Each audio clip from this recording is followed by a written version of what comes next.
सोमवार की अष्टमी पड़ जाए। क्या पड़ जाए सोमवार की? जम के बोलो जरा। अष्टमी। या तो सोमवार की अष्टमी पड़ जाए, या हर महीने शिवरात्रि आती है, हर महीने आती है, या तो सोमवार की अष्टमी पड़ जाए या फिर सोमवार की शिवरात्रि पड़ जाए, हर महीने आती है। प्रयास करना कहीं से देसी गाय का दूध मिल जाए,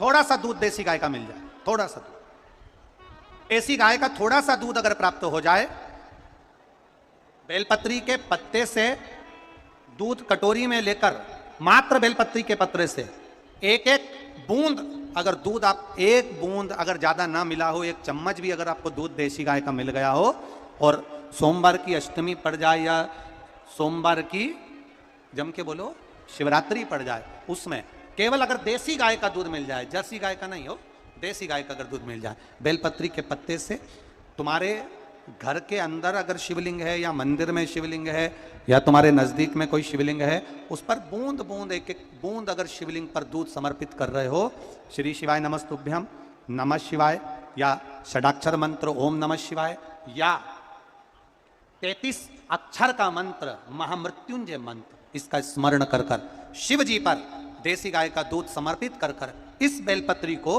अशोक सुंदरी वाली जगह पर अगर आप समर्पित कर देते हैं, फिर आप जिस भी चीज के लिए अप्लाई करें, मेरा देवाधिदेव महादेव आपका हाथ पकड़कर खींचकर आगे बढ़ा ही दे।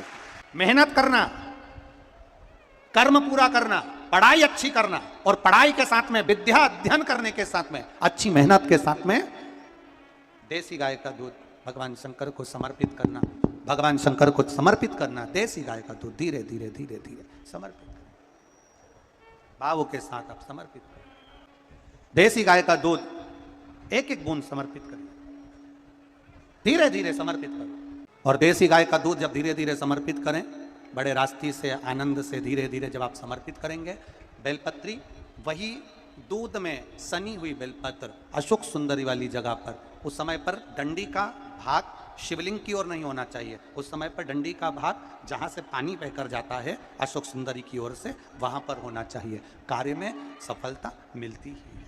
शिव तत्व को धारण करें। सोमवार की अष्टमी का मतलब आपको इंदौर की कथा में बताया था, जिस दिन शंकर और पार्वती के मिलन का दिवस हो, और केवल एक माता पार्वती के अकेले मिलन का नहीं, 64 योगनियां तक भगवान शंकर से मिलने के लिए आती है। पीला चंदन लगा लेना। कितना लगाना है? बीच वाला जो पत्ता है उस पर पीला चंदन। जब आपको लगे कि मेरा जीवन बहुत कष्टमय है, अब ये रोग, अब ये कष्ट दूर ही नहीं हो रहा, अब ये आए दिन तकलीफ पर तकलीफ बढ़ती जा रही है, आए दिन रोग, बीमारी, पैसा घर में बच नहीं रहा, बहुत कष्टमय जीवन है, इसमें लगाओ पीला चंदन बेलपत्री की बीज पत्ती पर।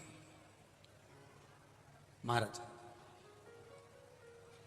और बीज पत्ती पर जब चंदन लग जाए, लगने के बाद में ये दोनों पत्ती पर लाल चंदन लगा लीजिए। इन दोनों पत्ती के बीच में जो डंडी का भाग होता है, आपको कहा था, आपको स्मरण में होगा शायद, हमने जब बेलपत्री की महत्वता बताई थी तो उस बेलपत्री की महत्वता में कहा था ब्रह्मा विष्णु महेश ये 3 हैं, बोला था।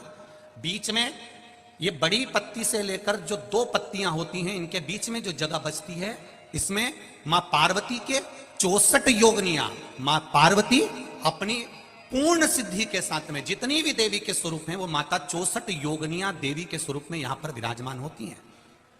2 पत्ती के नीचे से जो डंडी होती है नीचे तक, ये पूरी डंडी में 33 कोटि देवी देवताओं विराजमान होते हैं इस पूरी डंडी के अंदर। तो ये बीच वाली पत्ती है, ये जो बीच वाली पत्ती का जो भाग होता है, इस पत्ती के भाग में शहद का प्रयोग कर कर, यहां पीला चंदन, लाल चंदन, लाल चंदन, शहद का प्रयोग कर कर, इसी तरह से पकड़कर ये बेलपत्री की जो डंडी है वो अशोक सुंदरी पर जब आप समर्पित करें, तो जहां से जल बहता है उस ओर पर इस पत्ती को चढ़ाकर केवल आपके हृदय की बात कहकर देवाधिदेव महादेव से कोई भी शिव जी का मंत्र, पंचाक्षर नमः शिवाय, षडाक्षर ओम नमः शिवाय, श्री शिवाय नमस्तुभ्यम, या महामृत्युंजय मंत्र, जो शिव का मंत्र हो आपके पास में, उसको बोलते हुए देवाधिदेव महादेव को धीरे धीरे जल की धार चढ़ाना प्रारंभ करो। जल की धार जब पूर्ण होने लगे, उसमें थोड़ा जल बचे, तब अशोक सुंदरी पर जो तुमने बेलपत्र चढ़ाई है वहां उस जलधार को चढ़ा। ये प्रयोग आपको केवल सोमवार की अष्टमी पढ़ने पर ही करना है। कौन से दिन करेंगे? जम के बोलिए जरा। सोमवार की अष्टमी पढ़ने पर यह प्रयोग करें, और जल चढ़ाकर बाबा से विनती कर कर उसी बेलपत्र को वापस उठाकर कहीं जलाशय में या किसी पेड़ के नीचे विसर्जन कर दें और एक लोटा जल वहां भी चढ़ा दें। बस निवेदन कर कर आ जाइए, मेरा बाबा 3 माह के अंदर हाथ जरूर पकड़ेगा और आपको दलदल से बाहर निकाल देगा। हमें बताया था जिस दिन शंकर और पार्वती के मिलन का दिवस हो, और केवल एक माता पार्वती के अकेले मिलन का नहीं, 64 योगनिया तक भगवान शंकर से मिलने के लिए आती है। पीला चंदन लगा देना। कितना लगाना है? बीच वाला जो पत्ता है उस पर पीला चंदन। जब आपको लगे कि मेरा जीवन बहुत कष्टमय है, अब ये रोग, अब ये कष्ट दूर ही नहीं हो रहा, अब ये आए दिन तकलीफ पर तकलीफ बढ़ती जा रही है, आए दिन रोग बीमारी, पैसा घर में बच नहीं रहा, बहुत कष्टमय जीवन है, इसमें लगाओ पीला चंदन बेलपत्री की बीज कलगी महाराज। और बीज पत्ती पर जब चंदन लग जाए, लगने के बाद में ये दोनों पत्ती पर लाल चंदन लगा लीजिए। इन दोनों पत्ती के बीच में जो डंडी का भाग होता है, आपको कहा था, आपको स्मरण में होगा शायद, हमने जब बेलपत्री की महत्वता बताई थी तो उस बेलपत्री की महत्वता में कहा था ब्रह्मा विष्णु महेश ये 3 हैं, बोला था।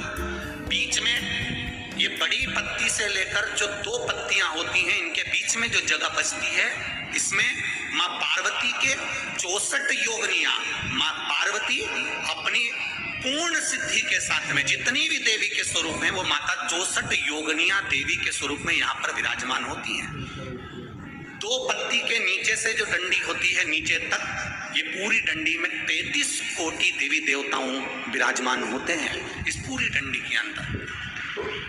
तो ये बीच वाली पत्ती है, ये जो बीच वाली पत्ती का जो भाग होता है, इस पत्ती के भाग में शहद का प्रयोग कर कर, यहाँ पीला चंदन, लाल चंदन, शहद का प्रयोग कर कर, इसी तरह से पकड़कर ये बेलपत्री की जो डंडी है वो अशोक सुंदरी पर जब आप समर्पित करें तो जहां से जल बहता है उस ओर पर इस पत्ती को चढ़ाकर केवल आपके हृदय की बात कहकर देवाधिदेव महादेव से कोई भी शिव जी का मंत्र, पंचाक्षर, नमः शिवाय, षडाक्षर, ओम नमः शिवाय, श्री शिवाय नमस्तुभ्यम, या महामृत्युंजय मंत्र, जो शिव का मंत्र हो आपके पास में, उसको बोलते हुए देवाधिदेव महादेव को धीरे धीरे जल की धार चढ़ाना प्रारंभ करो।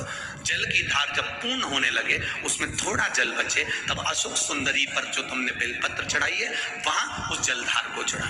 ये प्रयोग आपको केवल सोमवार की अष्टमी पढ़ने पर ही करना है। कौन से दिन करेंगे? जम के बोलिए जरा।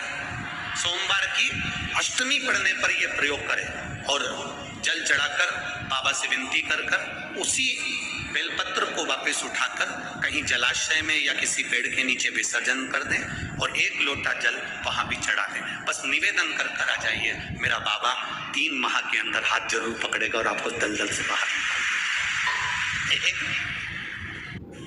काया के रोग से